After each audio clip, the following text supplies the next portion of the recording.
चलिए बच्चे, पिछले सेशन में हम लोगों ने जो है इस कविता का भावार्थ पढ़ा था और उम्मीद करता हूँ कि इसके आधार पर आप लोगों ने जो है प्रश्नोत्तर जो है वो पूरा कर लिया होगा इसका। अब आज जो है हम लोग इसके व्याकरण से संबंधित चर्चा करने वाले हैं। व्याकरण में पहले तो संज्ञा के बारे में हम पढ़ेंगे। संज्ञा के बारे में तो ये आप लोगों को पता है कि किसी भी व्यक्ति, वस्तु, स्थान, भाव इत्यादि के नाम को हम संज्ञा कहते हैं। अब संज्ञा के अंतर जो है अभी हम व्यक्तिवाचक संज्ञा, जातिवाचक संज्ञा, वो भाववाचक संज्ञा का जो है डिस्कशन करेंगे, इनकी परिभाषा को समझेंगे। तो जो शब्द किसी विशेष व्यक्ति, स्थान या वस्तु के नाम का बोध कराते हैं उन्हें व्यक्तिवाचक संज्ञा कहते हैं। जैसे मान लो कि हिमालय ये एक विशेष पर्वत श्रृंखला का नाम है, यमुना ये एक विशेष नदी का नाम है, आपका जो स्वयं का नाम है वो भी क्या है, एक खास नाम है ना, तो वो भी जो है व्यक्तिवाचक संज्ञा ही होगा। फिर ऐसे शब्द जो पूरी जाति का बोध करा दें उन्हें जातिवाचक संज्ञा कहते हैं। अब जैसे मान लो हिमालय ये एक खास पर्वत श्रृंखला का नाम हो गया, लेकिन अगर कोई वहां पर सिर्फ पहाड़ कहे तो ये पहाड़ जो है वो हिमालय भी हो सकता है, एंडीज भी हो सकता है, रॉकी भी हो सकता है, किलिमंजारो भी हो सकता है, कोई भी पहाड़ हो सकता है, राइट। तो ये दुनिया के सभी पहाड़ों का बोध करवाता है। नदी शब्द जो है तो वो गंगा को भी दिखाएगा, यमुना को भी बताएगा, और ठीक उसी तरह ये जो है नील को भी, नील नदी को भी बताएगा, अमेजोन नदी को भी बताएगा, राइट। सिंधु या सागर जो है तो दुनिया के सभी सागरों का बोध करवाएगा ये। तो ऐसे शब्दों को जो है हम जातिवाचक संज्ञा कहते हैं। जैसे कि गाय अगर कहा जाए तो गाय जो है वो दुनिया की सभी गायों के लिए है, लेकिन वहीं पर अगर कामधेनु कहा जाए तो वो एक खास गाय का नाम हो गया, है ना। तो ऐसे शब्दों को जातिवाचक संज्ञा कहते हैं जो कि पूरी जाति का बोध कराए। और जो शब्द गुण, स्थिति, दशा अथवा भाव का बोध करवाते हैं उन्हें हम भाववाचक संज्ञा कहते हैं। जैसे कि बच्चा, बच्चा जो है वो जातिवाचक संज्ञा हुआ, लेकिन बचपन जो है, जो कि बचपन, जो कि बच्चे का गुण है, वो क्या हो गया, भाववाचक संज्ञा। कोई चीज मीठी होती है तो वो उसका विशेषण हुआ, लेकिन जो मीठे होने का गुण है, मिठास, बुढ़ापा जो कि हमारे उम्र की एक स्थिति है, तो वो क्या हो गया, भाववाचक संज्ञा।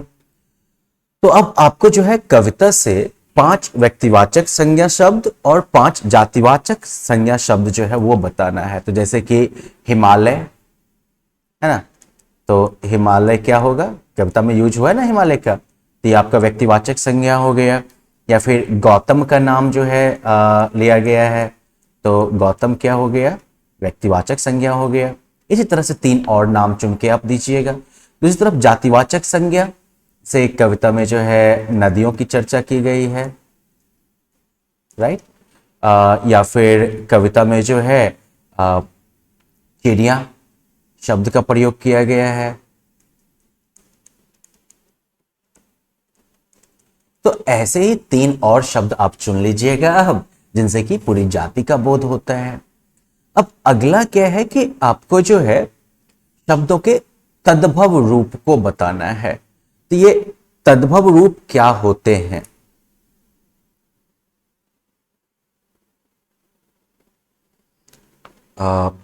तद्भव जो है वो क्या हो गया आपका, जैसे कि तत्सम शब्द जो है उनमें जो है समय के साथ जो बदलाव हुआ है, तो उनसे जो है जो नए शब्द बने हैं उन्हें हम तद्भव कहते हैं। तद्भव मतलब जो उससे उत्पन्न हुआ हो।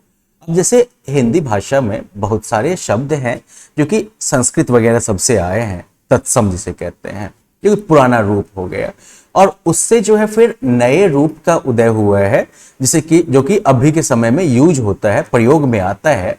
और ऐसे शब्दों को जो है हम उन पुराने शब्दों का जो है तद्भव रूप कहते हैं कि हाँ इनसे इन शब्दों का जो है उदय हुआ है, ठीक है, उद्गम हुआ है। तो जैसे कि नित्य का हो गया नित्य, वैसे ही जो है उच्च का क्या है, ऊंचा, पुण्य, इससे पवित्र शब्द आया है। स्वर्ण, तो बोलचाल की भाषा में हम क्या कहते हैं, सोना। पग, पैर के संदर्भ में इसका प्रयोग होता है। पुनीत, पुनीत के बदले में जो है हम पावन शब्द का प्रयोग करते हैं। तो इस तरह से जो है ये तद्भव रूप हो गए। अब जो है आपको कविता में आपको कुछ शब्द दिए गए हैं और कविता में से आपको जो है इनका विलोम शब्द बताना है। तो विलोम का मतलब क्या हुआ? उल्टा। तो जैसे कि धर्म की चर्चा की गई है,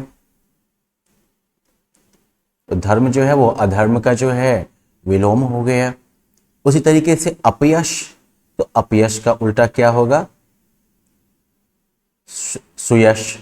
ऐसे ही मरण का जीवन होगा, नीचा का ऊंचा होगा, पाप का पुण्य होगा, पाताल का जो है आकाश हो जाएगा। अब जो है ये जो है श्रुति सम भिन्नार्थक शब्द हैं, शब्द जो कि सुनने में तो एक जैसे हैं लेकिन प्रयोग के आधार पर इनका मतलब जो है वो बदलता है। जैसे मन, मन का एक मतलब हो गया हृदय, उसका मन बहुत साफ है ना। दूसरा मन जो है वो वजन का भी एक मेजर होता है, राइट। 40 किलो के लिए जो है हम लोग एक मन कहते हैं, ठीक है। ये 40 किलो का एक जो है यूनिट हो गया। तो ऐसे में क्या कहेंगे हम? किसान ने 1 मन गेहूं बेच दिया। तो दोनों जगह पे क्या हुआ? शब्द तो मन ही है लेकिन मन का मतलब जो है वो बदल गया है।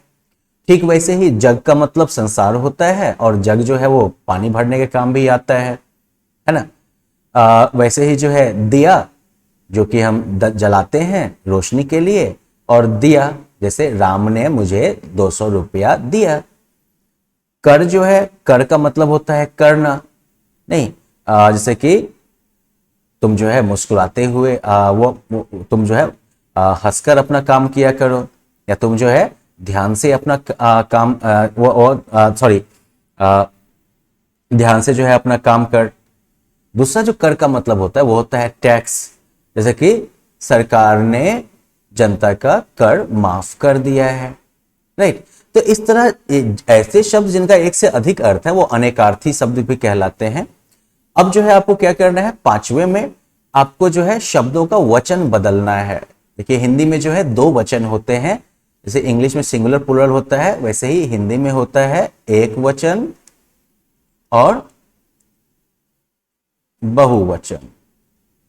जैसे कि पहाड़ी है तो पहाड़ी का बहुवचन क्या हो जाएगा? पहाड़ियां। नदी तो नदियां। चिड़िया, चिड़िया है तो चिड़िया सिंगुलर हो गया, अब एक वचन हो गया, और वही जो है चिड़िया चांद बिंदु लगा दीजिएगा तो फिर जो है वो बहुवचन हो गया। झाड़ी, झाड़ियां। अमराई, अमराइयां। लहर, लहरें। तो इस तरह से जो है हम शब्दों को एक वचन से बहुवचन में बदल सकते हैं।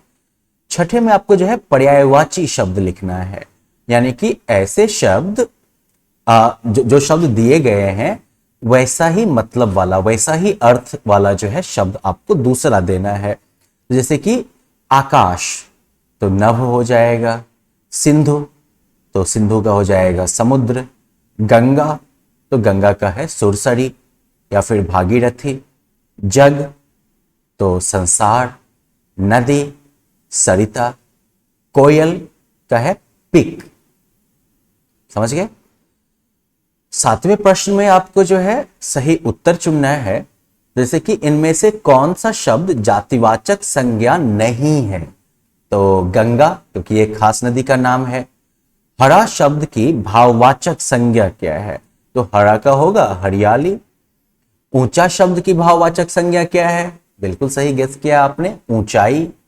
गौतम उदाहरण है व्यक्तिवाचक संज्ञा का।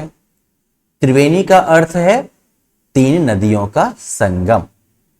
ठीक है, चलिए फिर तो आज के व्याकरण के अभ्यास को हम यहीं जो है खत्म करते हैं। आप जो है व्याकरण से जुड़े हुए जितने भी प्रश्न हैं इन सभी का उत्तर कर लीजिएगा, और अगले सेशन में जो है हम कुछ लिखने की जो है प्रैक्टिस करेंगे, कुछ लिखने का अभ्यास करेंगे और उस पर आधारित जो है आप अपने कार्य को संपन्न करिएगा। तो मिलते हैं फिर